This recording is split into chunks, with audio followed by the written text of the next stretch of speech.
It's exactly 32 minutes past the hour on this day when Maranda Boys High School has been closed down indefinitely following students' arrest. They are protesting what they termed as mistreatment by the administration. Tonight, we're discussing about rampages in school. We've witnessed not just in Maranda Boys, but in Kisumu Girls and Gia Girls, as well as Chalbi Boys. Of all the cases reported this week, the one at Chalbi Boys High School in Marsabit was a bit shocking. The boys attacked 6 of their teachers. The government says the boys involved will be treated as criminals. And now in studio, we still have our expert. We have Boro Edward, who is an education specialist. We also have Joseph Oruko, Florence Mashio, as well as Dr. David Mukuzi, who's going to join me shortly by way of phone. He's a teen education expert.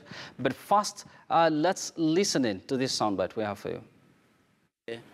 We shall not treat them as students. We shall treat them as people who committed a crime. And the law will take its own course, because we shall not accept this.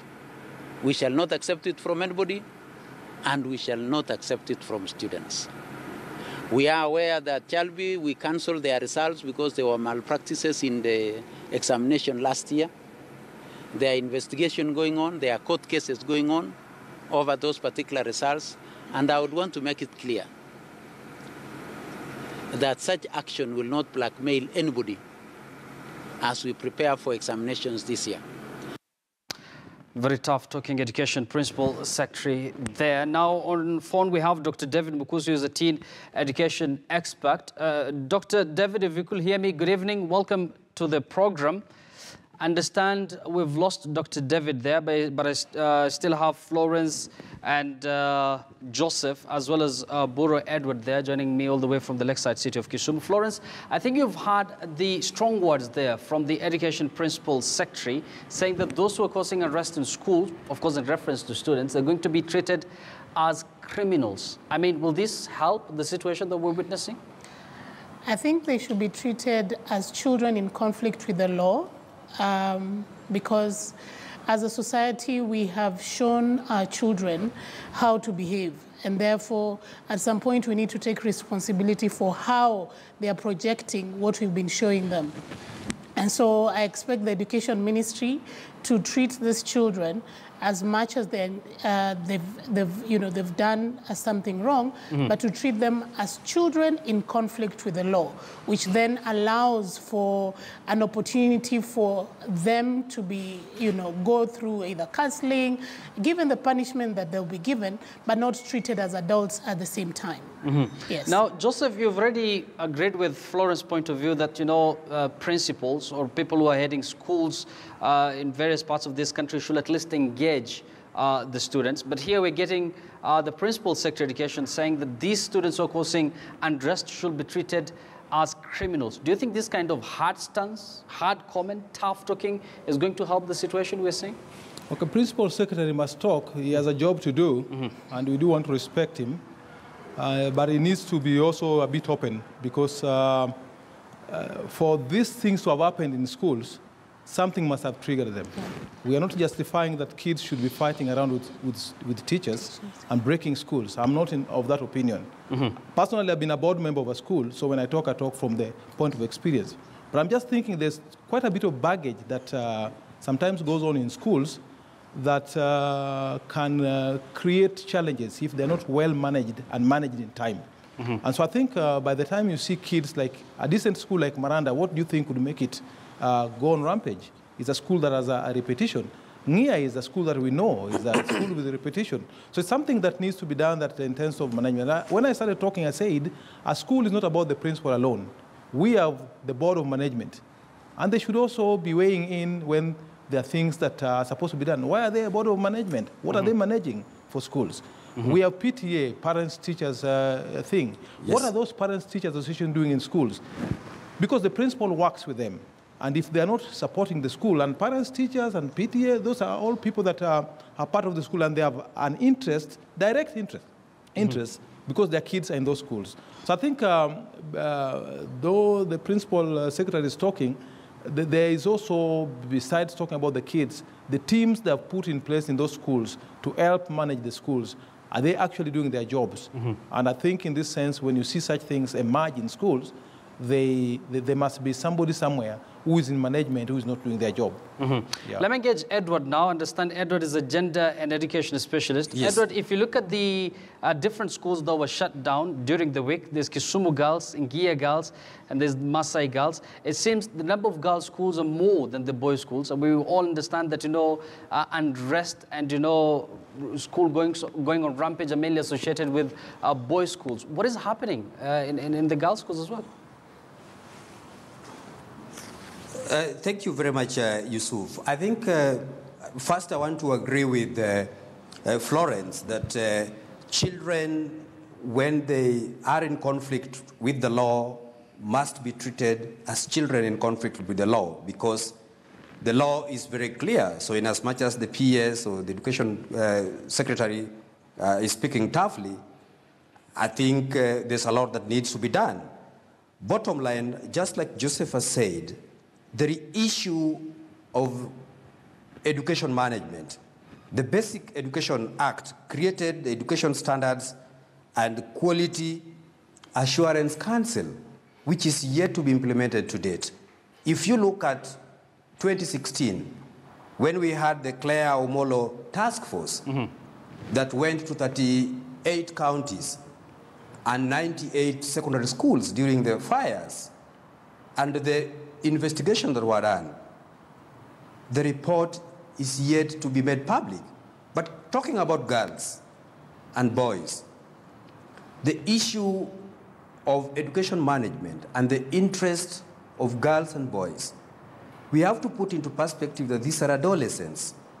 This is a stage in life where they are coming into, they're facing a lot of challenges. They are both the changes that are taking place in their body. So whatever we do must take into perspective the interests and the needs of each and every child. Take, for example, Kisumu Girls, which I happen to be privy to what happened in the institution. I mean, the girls complained about high-handedness from the current principal, who was transferred there 6 months ago, following the delocalization of schools. And you have situations where, like Joseph said, to what extent do we listen to our children? To what extent do we engage our children? To what extent are we addressing our needs? We have the safety standards and manual for schools, which was published in 2008. And it's very clear on issues of safety standards in schools, as well as creating safe spaces for girls and boys. If you look at the situation of Kisumu Girls, the school has been in existence for 56 years without a single strike. This is the first strike in its 56 years of existence. So these issues should be treated on a case-by-case basis, but more so focusing on what triggered this. Information from the school, from the parents and the students also indicate that high-handedness, including just the period that ended over Ramadan, issues of religion, that what the former principal did recognize and appreciate and allowed the students to do when they were celebrating Ramadan in the previous years have all been done away with by the current administration. And some of these things, when the needs and interests of these children are not addressed, we are bound to have problems. Joseph talked about the generation of today. The current generation. Bura, I think all schools have their own unique kind of problems, but they're problems that cut across almost all schools. And one of them is one that has been mentioned by the Education Principal Secretary. He talked about students who are in fear of exams. Now, let me bring Florence into this. Now, Florence, is it about our education system? Why is, exams being treated as a matter of life and death by students? Yes, we've taught our children that it's a do-or-die game. If you don't make it at high school level, then that's it for you. But that notwithstanding, I think the running theme around all our schools is that we have decided we will not listen to the children. and anything that they say does not matter. And anytime you confine somebody or children in a place and they cannot be heard, then you should be ready to take care of the consequences as we are seeing them now.